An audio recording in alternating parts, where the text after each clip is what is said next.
Welcome to the Athletic FC podcast with me, Ayo Akinwolere. Raphinha is having an incredible season at Barcelona. After being pushed towards the Nou Camp exit during the summer, the Brazilian has grown into one of Hansi Flick's most important players.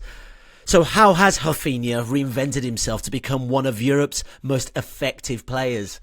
Here with us today, we have the Athletics' Tomas Hill, Lopez-Menchero, and Phil Hay is with us as well. Now, Phil, look, Raphinha was involved in two of Barca's goals as they came from behind to beat Atletico 4-2 on the weekend. He's now, listen to this tally, got an incredible 45 goal contributions. That's 45 goal contributions in 42 appearances in all competitions. I know you saw him at Leeds, but this development of his is extraordinary.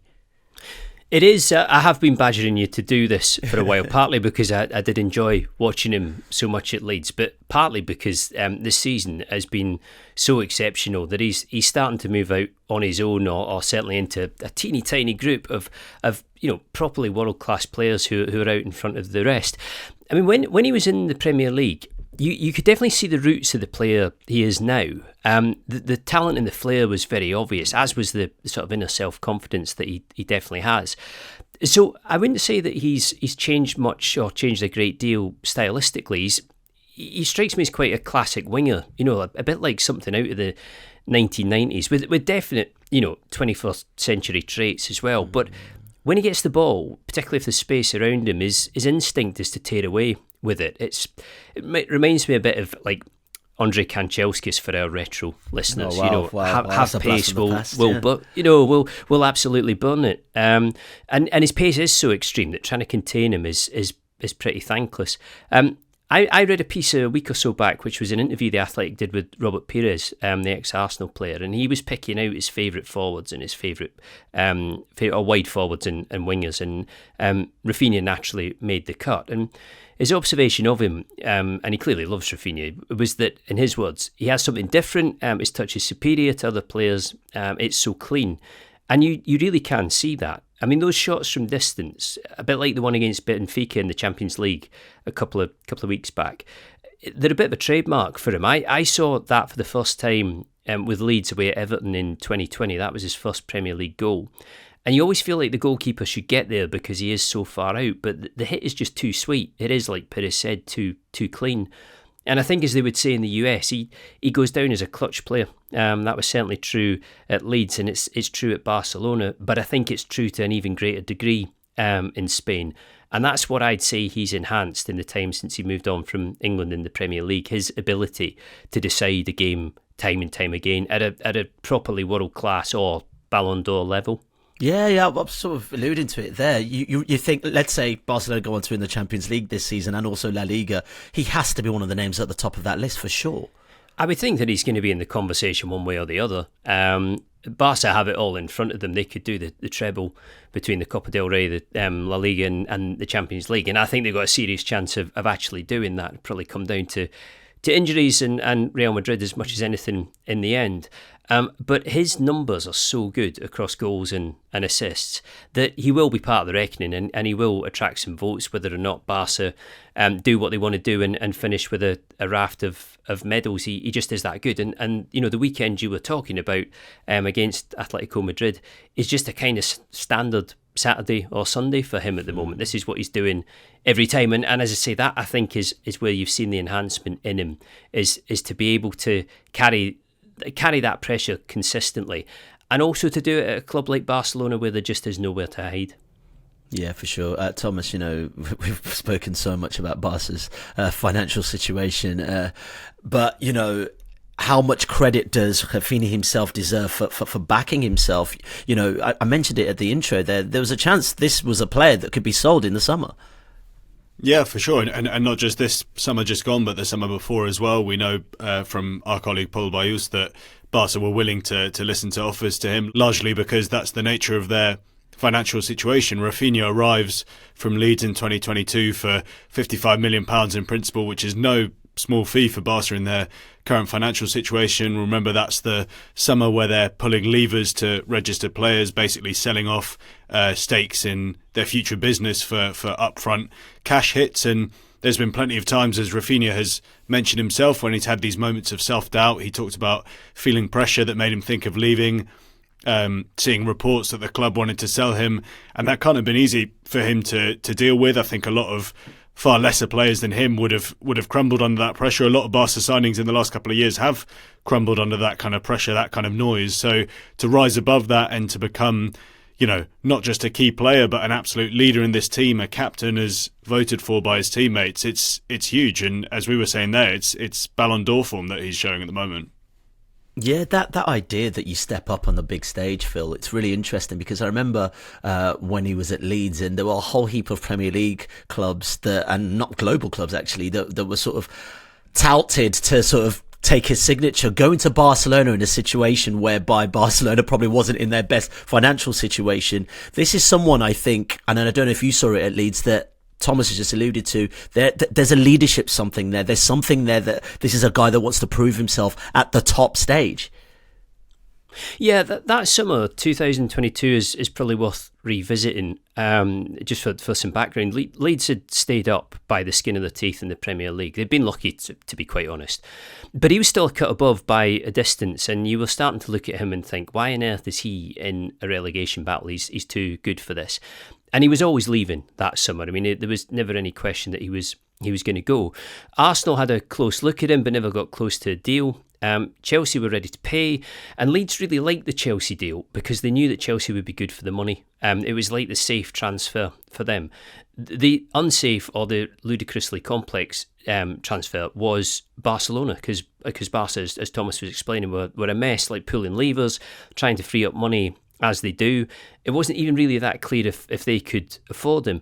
But from a long way out, Raphinha was only interested in that move. It was basically Barcelona and nothing else. It had to be them. His agent at the time, and I don't think he still is, but his agent was Deco, who is now sporting director at Barca, and was ultra tight with them. So we can speculate as to how much he influenced Raphinha wanting to go there above all other options. But because he was dead set, Leeds basically had to show extreme patience to get it done, and so much so that there was a penalty clause inserted in the end, which said that if Barca didn't pay as agreed on time, whatever it was, I think they were on the hook for about 10 million euros extra on top of the fee. But what was quite fascinating is that at the time, Barcelona weren't in particularly great shape. They'd finished a long way behind Real Madrid, and obviously they were pretty chaotic off the pitch. So he's kind of overcome two things at Barca: that not ideal standing start, but also the slightly weird relationship he had with the club and Xavi initially as well. There were times when it felt like he was definitely headed for a parting of ways, and he has said, since that the relationship with Xavi was okay, was fine, even though he felt like he was always going to get substituted after 60 minutes. And it was a really unhappy time for Xavi, who just seemed thoroughly sick of the place by the time he left. But I mean, as it stands, there just aren't many more valuable players anywhere at the moment. He's as vital, I think, to Barca as Lamine Yamal at the moment, which is really quite saying something. I was just thinking, Thomas, you think about the Brazilians that have played in the Champions League: Neymar, Ronaldo Nazario, Ronaldinho, Rivaldo. I mean, the list goes on. This guy has more goals in a single season in the competition than any of those massive, massive names. I mean, this is the top echelon of Brazilian player here. Yeah, definitely. And what's interesting, Ayo, I think what Jack was kind of alluding to there is he feels a different type of Brazilian player as well. He mentioned that grit. I think that's really something that comes across in Raphinha's game, the athleticism, that kind of, banging down doors, whatever the situation. I think if you compare him to past Barca Brazilian players, he's not really a kind of Neymar or Ronaldinho. He's not a trickster. He's more direct than that, and in many ways he's even more effective at times. He's got that brilliant goal record this season. He's freeing up space for Yamal as well. He's combining well with Lewandowski. He kind of does it all, and yeah, I mean, it's impressive, because when he first joined, you maybe didn't expect him to enter that kind of pantheon of Barca Brazil greats, and yet at the moment, he's on course for that if he leads them to a treble-winning season. Yeah, Phil, there's a subtlety to him for sure. He's got that Brazilian flair, I think, from time to time. But can't remember how many times I just keep watching him. I'm just like, it just scores bangers, just pure bangers. And it's like sometimes when you need it the most. And that kind of attitude for me is the kind of attitude that can lift a team in essence as well.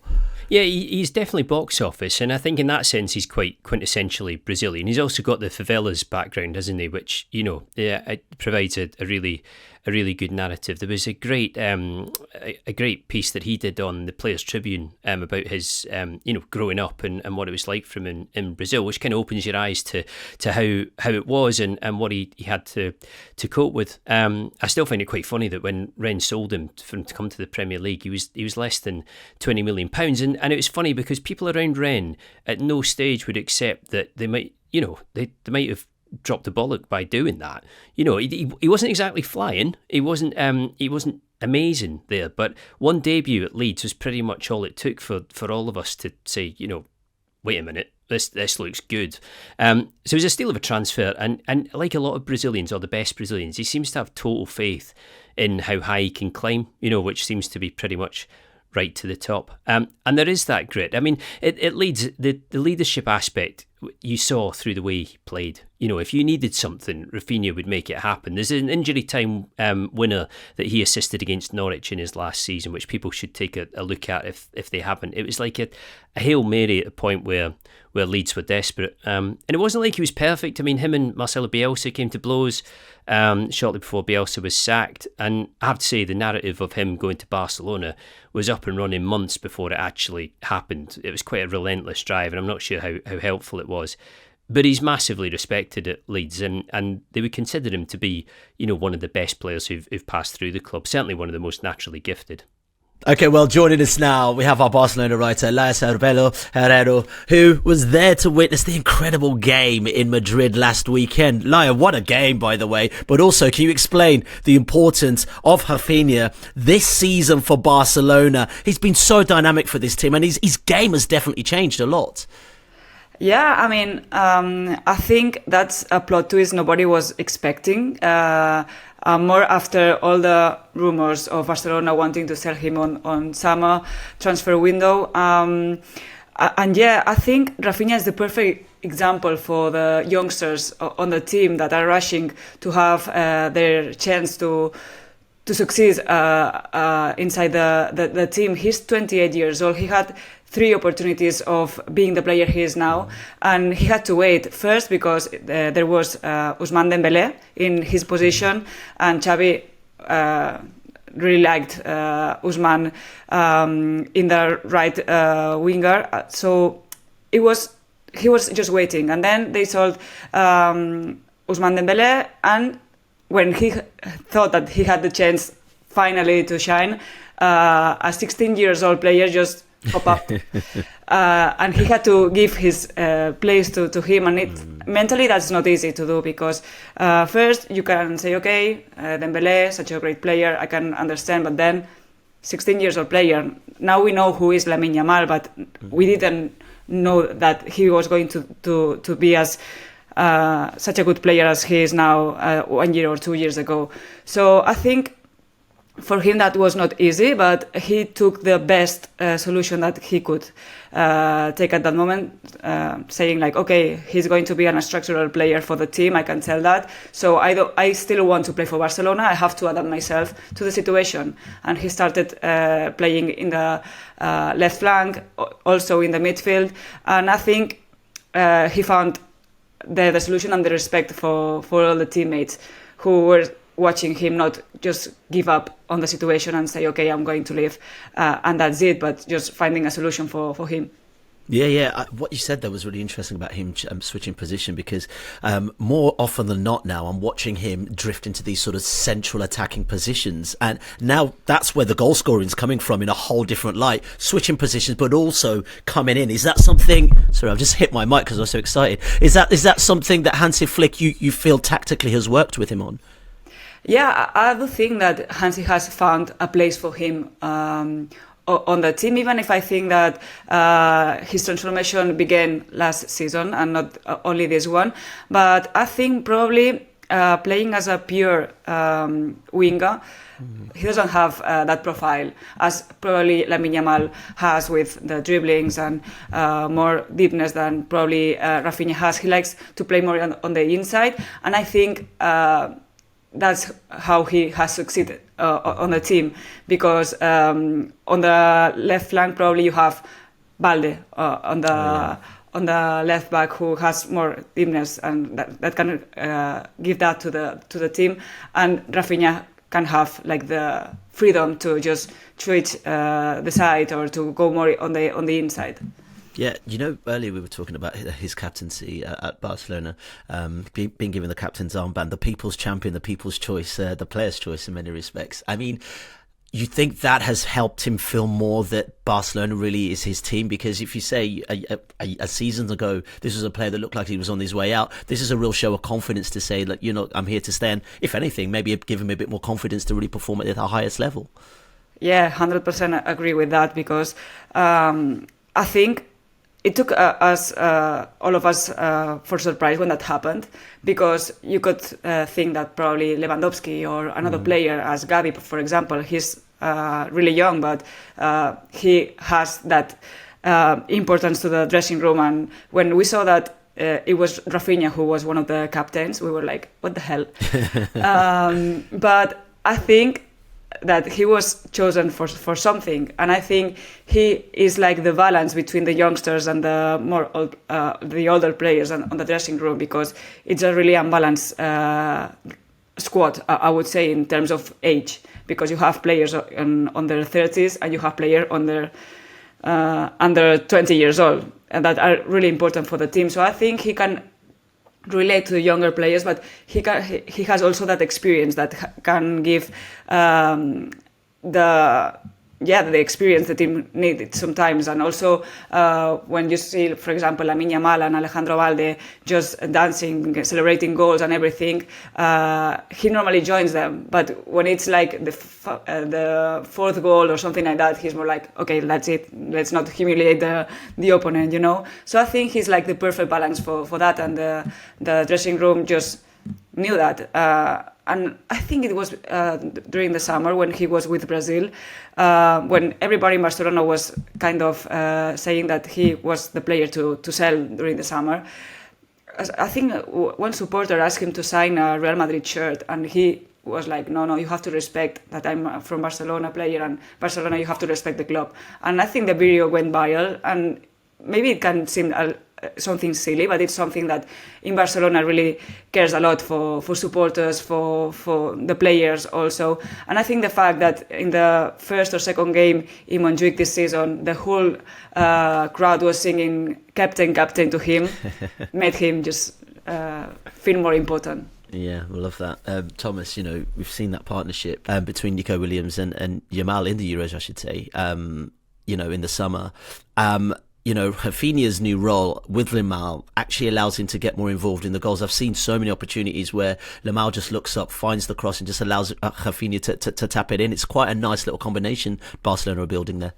Yeah, definitely. I mean, I think if many Barca fans had got their wishes in the summer, then maybe we would have been seeing a Williams-Yamal partnership as well. Raphinha's talked about that. I think that was maybe part of the reason he felt sort of disrespected at times at Barca as well. But yeah, Raphinha and Yamal have formed a pretty handy partnership themselves. I really recommend reading a Tom Harris piece from earlier this season about how Flick has unleashed Raphinha's athleticism, which I think is the key thing here, because Yamal, as Laia says, is maybe more of a pure winger on the right.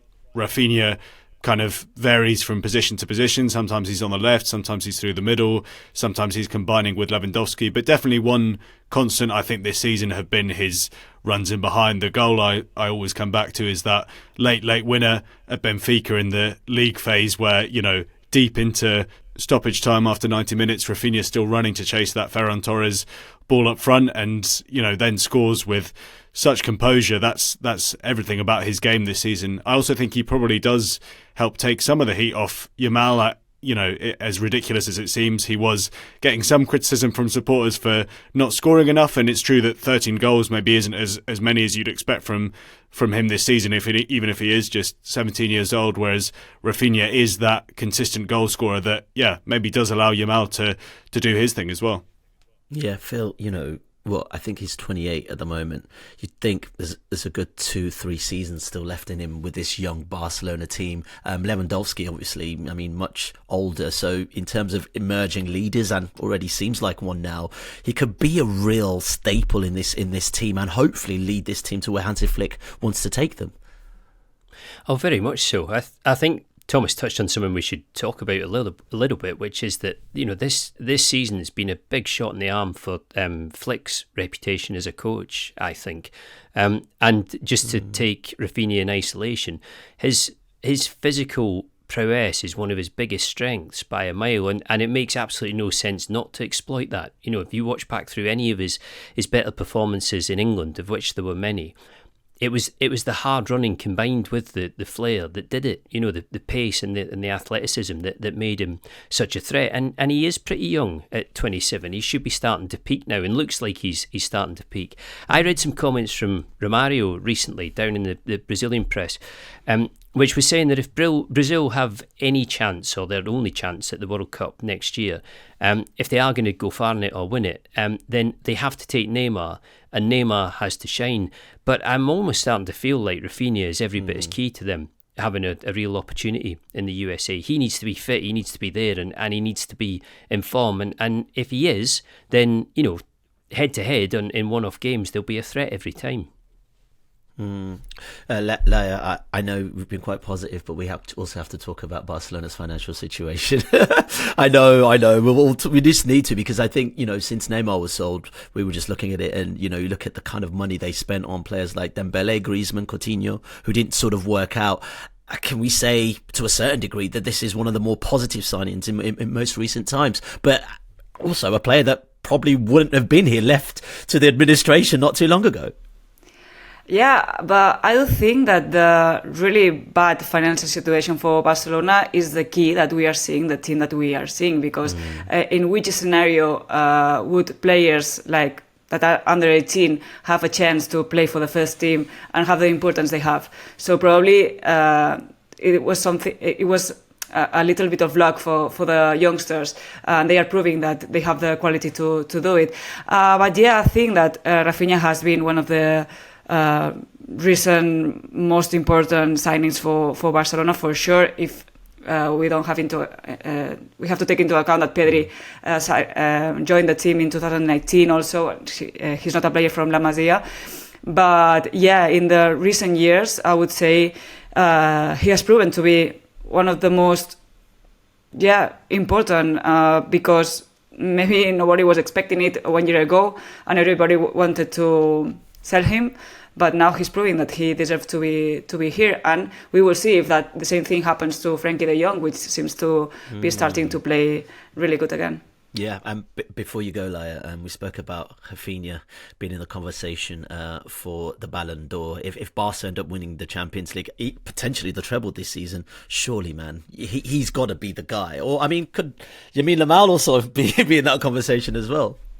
Yeah, funny thing is that Brazil has been waiting for a Ballon d'Or for like a long time, and everybody would expect that to be Vinicius, and everybody's talking now from Raphinha. So something that, if you think about that 1 year ago, it's crazy to think about it. But yeah, I think he has proven that he had to be on the list at least. I don't know if he is going to win it. I think Pedri is doing a massive season, and since we are coming from Rodrigo winning the Ballon d'Or last year, maybe it could be a good one. But yeah, I think if Barca wins the Champions League, which has to happen yet, because a lot of things can happen in 2 months, but yeah, definitely he should have to be one of the candidates for that. For sure. All right, Laia, thank you so much for joining us. Really appreciate your time. Thank you for having me. All right, Phil, Barca are through to the last 8 of the Champions League. They haven't been to the semi-finals since the defeat to Liverpool in 2019. They have to be considered as favourites to win this competition. It just seems like a team that seems to be gathering momentum at this moment in time. I'm inclined to say that they are the favourites. Not by much, I don't think. I think it's fairly marginal. Because bold. Okay, fair. I don't think, I've said this on previous podcasts, I don't think anywhere near enough has been said about Inter. Over in Italy, they're having an incredibly strong season, and they 100% know exactly what they are and are supposed to be under Inzaghi. So they are a threat, I think, quite a quiet threat, but they're definitely there. And recent finalists as well. Real Madrid, obviously, and PSG certainly latterly have probably looked like the best side in it, actually, or the most accomplished side in it. But I think with PSG, it's the question of whether or not it's going to run out for them at some stage. Whereas, Barcelona have been really strong in a very, very competitive La Liga this season, right in the mix in what would have been an easy title race to drop out of, and also showed a good amount of backbone against Benfica when they were up against it in the first leg. So I can actually see them winning all three of the trophies they're in for, Copa del Rey and La Liga too. The biggest threat, I think I said this at the top, is going to be the depth of resources and injuries.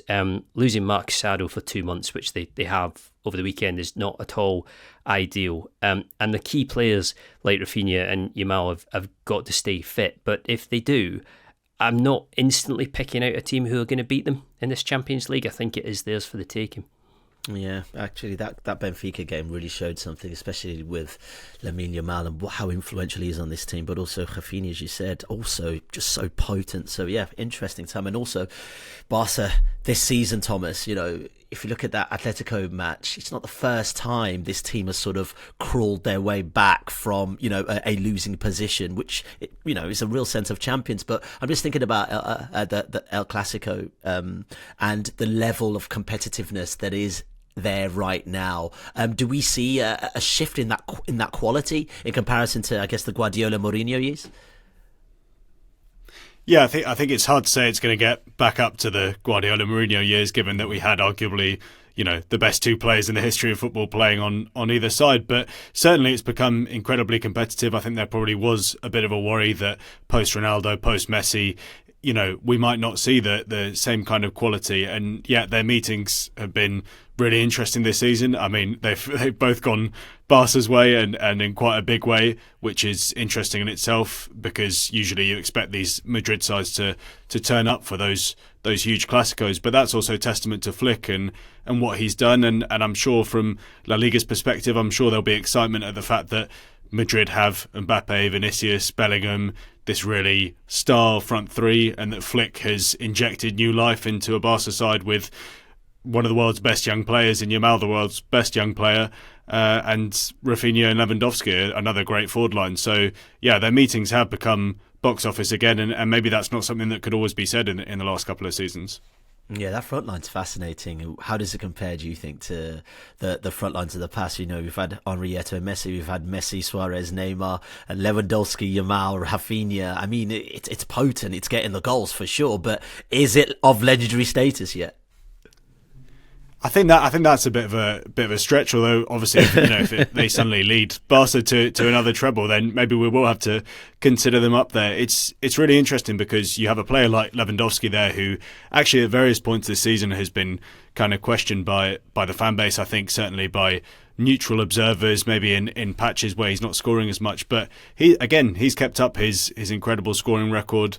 As our colleague Michael Cox pointed out in his analysis of the Atletico game, that Lewandowski goal kind of comes out of nowhere. That's a classic striker's finish to drag his team back into it. Yamal and Raphinha perhaps interchange a bit more, but I do think we need to highlight Lewandowski's role, and we'll see. I think it's hard to get up to the likes of Eto'o, Henry, Messi or MSN, largely because both of those teams had Messi in them, but it's something special that Flick's creating for sure.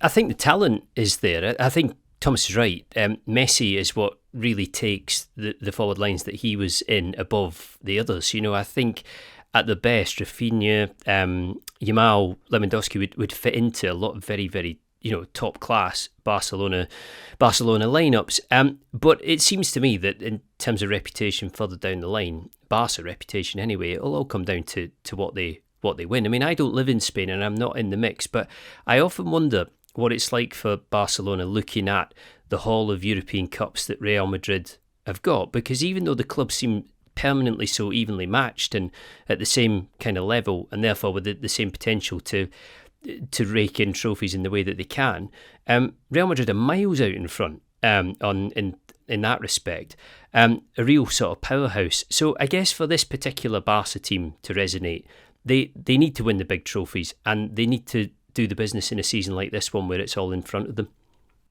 Brilliant stuff. All right, gents, let's leave it there. Phil, Thomas, and also Laia, who joined us earlier, thank you so much for your time, and also thank you guys for watching as well. Be sure to like the video and also subscribe to the channel if you haven't already. Why don't you comment your thoughts as well? That's it for now. We'll catch you next time.